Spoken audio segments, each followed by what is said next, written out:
नमस्कार, मैं विनोद वैष्णव और आप सभी देख रहे हैं न्यूज़ 21 टीवी एवं पॉजिटिव न्यूज। आज हम मौजूद हैं ग्राम पंचायत बंचारी में। एक युवा हैं प्रवीण कुमार, आपके सामने दिखाई दे रहे होंगे। ये लगे हैं सेना में डायरेक्ट लेफ्टिनेंट। लेफ्टिनेंट का मैं आपको वैसे अगर बताऊं तो डीएसपी, जैसे हरियाणा पुलिस में डीएसपी रैंक जो होती है इंस्पेक्टर से ऊपर, और एसपी से नीचे डीएसपी रैंक जो होती है, उस रैंक पर ये जाकर के सेना में लगे हैं। इनसे हम जानते हैं इनके बारे में, इनके भविष्य के बारे में और इनके वर्तमान के बारे में। सबसे पहले जानते हैं कि लेफ्टिनेंट बनने का रास्ता कहाँ से और कहाँ तक आया। जी सर, बताएं अपने परिचय के साथ, और आपको बधाई बहुत बहुत। जी, धन्यवाद। मेरा नाम प्रवीण कुमार है। मैं बंचारी गांव का रहने वाला हूँ। मेरी जो शुरू की पढ़ाई है वो गांव से ही शुरू हुई। उसके बाद मैं अपने तहसील में जाके मैंने 5वीं क्लास तक पढ़ाई की है। 5वीं क्लास तक पढ़ाई करने के बाद जो मेरे माता पिता हैं उनको पता लगा कि बाहर कुछ मिलिट्री स्कूल नाम की एक स्कूल टाइप होते हैं, तो उन्होंने मेरे को बाहर भेजा 1 साल के लिए इसकी तैयारी के लिए।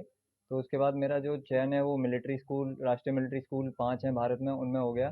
तो मैंने अपनी कहाँ आगे पर की हुआ है पढ़ाई। 5 जो मिलिट्री स्कूल, कौन से कहाँ पर हुआ? जी, मैं बेलगांव कर्नाटका, अच्छा, राष्ट्रीय मिलिट्री स्कूल बेलगांव कर्नाटका में मैंने आपने कोई पढ़ाई की इसके है। लिए टेस्ट दिया था? जी, इसके अच्छा। लिए टेस्ट होता है। पहले रिटन टेस्ट होता है ऑल ओवर इंडिया। ठीक है। उसके बाद इंटरव्यू होता है, इंटरव्यू के बाद मेडिकल होता है। इन तीनों चीज़ों को क्वालिफाई करने के बाद मेरिट लिस्ट निकलती है। उसके बाद फाइनली आपका सिलेक्शन लेटर आता है स्कूल की तरफ से। कौन सी रैंक थी आपकी उसमें? जी, नहीं, अच्छा, वो वैसे रैंक ही। वगैरह नहीं होती, अच्छा, ठीक सिर्फ है। उसकी रैंक कुछ वगैरह मेरे बच्चों को को मालूम सिलेक्ट किया कर नहीं। लिया जी, जाता है सीट के हिसाब से। जी, कुछ अराउंड 250 300 अच्छा, बच्चे सेलेक्ट होते हैं, तो पूरे उसमें मेरा सिलेक्शन हिंदुस्तान हुआ। से? जी, ठीक है। उसमें सिलेक्शन होने के बाद मेरे को राष्ट्रीय मिलिट्री स्कूल बेलगांव अलॉट हुआ, तो मैंने अपने 6 से लेकर 12 तक की पढ़ाई वहीं पे की है। स्कूल में जो इन्वायरमेंट था वो यही था बेसिकली कि वहाँ पे पहले से ही बच्चे को जो डिफेंस में फौज में होने वाली जो प्रतिक्रियाएं होती हैं, दिनचर्या होती है, वो सब कुछ वहाँ पे छठी क्लास से ही वो सब कुछ मैंने किया है। तो मेरा जो लगाव वो डिफेंस की तरफ रहा है। मेरे पापा भी सिग्नल्स में थे, ऑनरी नायब सूबेदार रिटायर्ड हैं वो फौज से। तो मेरा जो फौज की तरफ लगाव रहा है, झुकाव रहा है, वो पहले से ही रहा है। तो वहाँ पे मैंने पढ़ाई करने के बाद मैंने अपनी 12वीं वहाँ पे ख़त्म की। तो हम 12वीं के बाद ये स्कूल का मोटिव रहता है कि हमें एनडीए के लिए अपियर कराएं। तो मैंने वहाँ से अपनी एनडीए की परीक्षा दी। जो परीक्षा मैंने, ये जो मैं अभी आज लेफ्टिनेंट बना हूँ, ये मैं दूसरी बारी में बना था। पहली बार में मैंने परीक्षा क्लियर कर ली थी, लेकिन मैं इंटरव्यू में थोड़ा वहाँ पे क्लियर नहीं कर पाया था। तो दूसरी बार मैंने जो रिटर्न दिया, रिटर्न मैंने पास किया। उसके बाद मैंने सिलेक्शन, सर्विस सिलेक्शन बोर्ड होता है, इंटरव्यू 5 दिन का बोर्ड होता है इसका। 5 दिन के लिए आपका इंटरव्यू होता है। इंटरव्यू देने के बाद आपका 4-5 दिन मेडिकल चलता है। मेडिकल के बाद फिर फाइनल मेरिट लिस्ट आती है। मेरिट लिस्ट के बाद जो मैंने, इसमें आर्मी नेवी एयरफोर्स तीनों सर्विसेज होती हैं, मैंने आर्मी सेलेक्ट की थी। अच्छा, ये मतलब अपनी मर्जी से चुन जी, सकता है? मर्जी से चुन सकते हैं, ये हमारे पास चॉइस होती है। ऑफिसर में आप जाना चाहते हैं तो आप यहाँ पे ज्वाइन, अपना चयन कर सकते हैं खुद से। तो मैंने आर्मी सेलेक्ट की। आर्मी के बाद मेरा जो कॉल लेटर है वो national defence academy Pune Maharashtra में है, खड़गवासला। वहाँ पे मैंने अपनी 3 साल की ट्रेनिंग की है। 2019 से 2022 तक मैंने वहाँ पे ट्रेनिंग की है। उसके बाद हमारी 1 साल की ट्रेनिंग होती है। वहाँ पे मैंने बीएससी कंप्यूटर साइंस की भी डिग्री प्राप्त की है। साथ ही में मतलब ट्रेनिंग के साथ साथ हमें ये डिग्री भी देते हैं। डिग्री के बाद उसके बाद मैंने जो 1 साल है वो 1 साल मैं इंडियन मिलिट्री एकेडमी देहरादून में मेरी जो एडवांस मिलिट्री ट्रेनिंग होती है वो मैंने वहाँ से कंप्लीट की है। वहाँ से कंप्लीट करने के बाद मेरे को वहाँ पे military military studies and defence management में जो डिप्लोमा वहाँ से हासिल किया मैंने। और उसके बाद 9 दिसंबर 2023 को मैंने जो पंजाब रेजिमेंट में कमीशन प्राप्त किया एज अ लेफ्टिनेंट। जी, अब आप पंजाब रेजिमेंट में आप इस समय हैं, जो आपकी पोस्टिंग है, और पोस्टिंग कहाँ पर है इस समय? अभी जो मेरी पहली पोस्टिंग है वो अभी मैं फिरोजपुर पंजाब में मेरी यूनिट है, तो मैं वहाँ पे पहली पोस्टिंग जाऊँगा। इसमें भी कोई मर्जी से पोस्टिंग मिल जाती जी, है? जी। पोस्टिंग नहीं, ये यूनिट जो मर्ज़ी से मिलती है, जैसे हम चॉइस देते हैं अपनी, हमारी मेरिट के हिसाब से। तो जो ये पंजाब रेजिमेंट है, ये मैंने ही सेलेक्ट की थी। तो इसको चुनने का कोई मुख्य कारण? मुख्य कारण ये है कि देखिए, मेरा लगाव जो रहा है वो हमेशा जाट, ग्रेनेडियर्स, जहाँ पे अपने लोग रहे हैं वहाँ पे रहा है। बट ऑफिसर में क्या करते हैं, तब भी हम ऑफिसर का जो चयन करते हैं, वहाँ पे इनका ये एक कह सकते हो आप क्राइटेरिया होता है कि ये ऑफिसर्स को वहाँ पे नहीं भेजते जहाँ पे इनके इलाकों के लोग हों। अच्छा। तो मेरे को नॉर्थ साइड की कोई यूनिट चाहिए थी और सबसे पास में पंजाब है हरियाणा के, तो मैंने पंजाब सेलेक्ट की। हमारा पंजाब हरियाणा एक ही बात जी, है। बिल्कुल अच्छा। यही बात है। तो अच्छा, आपकी तरह अगर कोई बनना चाहे तो क्या करे वो? क्या कहीं किसी और स्कूल में पढ़कर भी लेफ्टिनेंट बन सकता है? इसके लिए जानकारी होना थोड़ी ज़रूरी है, क्योंकि जो हम इंटरव्यू है हम थोड़ा, मैं मानता हूँ एक रिटन एग्ज़ाम है। रिटन एग्ज़ाम तो ज़्यादा नहीं है, कोई भी बाहर से पढ़ के कहीं से भी क्लियर कर सकता है। मेन चीज़ है इसका इंटरव्यू। इंटरव्यू के लिए क्योंकि आपका आउटलुक देखा जाता है, आपकी पर्सनैलिटी देखी जाती है कि आप एक ऐसी संस्था में जाने वाले हैं जहाँ पे लोग आपके ऑर्डर्स फॉलो करने वाले हैं। आप एक ऑर्डर दोगे, वो आँख बंद करके आपको फॉलो करेंगे, तो आप उसके लायक हैं कि नहीं। तो वो चीज़ें देने के लिए मैं मानता हूँ कि इसके लिए कोई ट्रेनिंग कोचिंग नहीं है, बट हाँ, अगर आप इसके लिए तत्पर हैं, आप इसके लिए पहले से झुकाव है आपका, तो आप ये कहीं से भी हासिल कर सकते हैं। बाकी इसमें मैथ्स थोड़ा ज़्यादा ज़रूरी होता है, मैथ्स और साइंस वो परीक्षा उत्तीर्ण करने के लिए।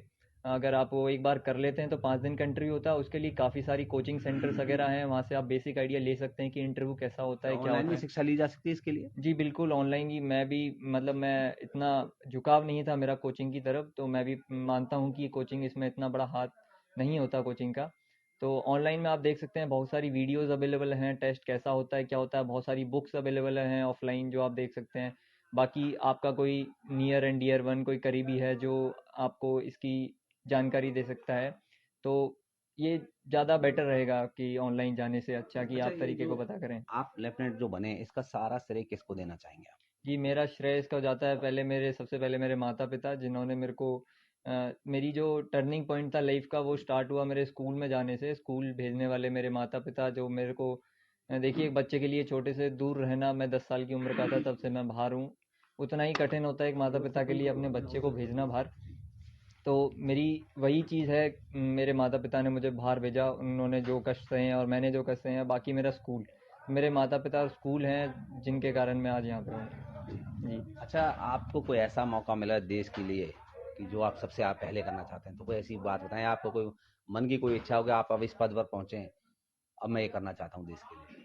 जी, मैंने जो पहला, अभी तो ये कहूँगा कि शुरुआत है मेरी, अभी तो मेरी पहली रैंक है। आगे मैं कोशिश करूँगा कि जहाँ भी मौका मिले अच्छा करता रहें। बाकी एक गांव का नाम है, जो गांव का नाम है, एक बंचारी गांव का नाम, वो आगे लेके जाऊँ, जहाँ तक हो सके उतना अच्छा करूँ।